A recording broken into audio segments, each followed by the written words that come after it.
Understanding U.S. federal and state taxes, the basics.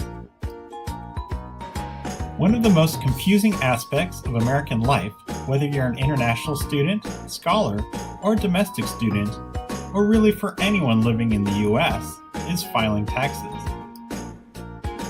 It is the responsibility of every international student or scholar on the F or J visas, including dependents on the F2 or J2 visas, to file tax forms each and every year that is spent in the United States.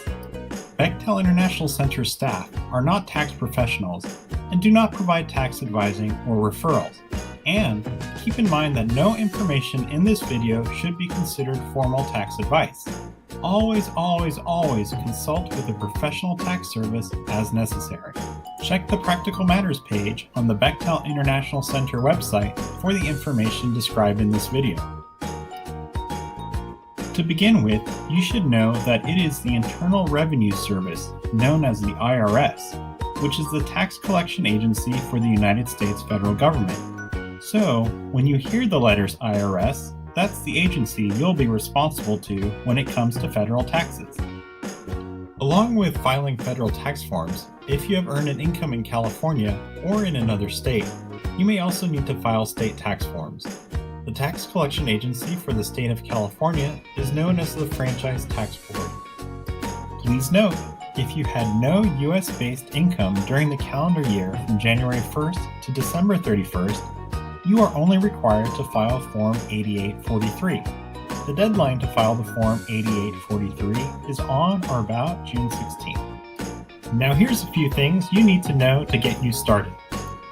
Number 1. Circle that date.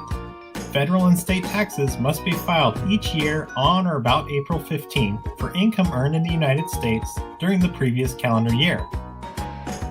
Number 2. Your tax status may be different from your immigration status in the U.S. The IRS does consider you a resident if you've been living in the U.S. for 5 calendar years, if you're an international student on the F or J visa, or 2 years if you are a J scholar. It's called substantial presence. Visit the IRS website to check whether or not you met the criteria for substantial presence. If you have met the substantial presence threshold, then you're considered a resident for tax purposes and complete the same forms as a U.S. citizen. Number 3. The federal and state governments may withhold taxes out of your paycheck. You determine the amount of taxes withheld from your paycheck, but if you've underpaid your taxes, you'll need to pay the amount you owe to the IRS. If you've overpaid, the IRS refunds you the difference. Number 4. Beware of scams. No U.S. government agency or law enforcement, such as the IRS or FBI, will ever call you and demand money from you.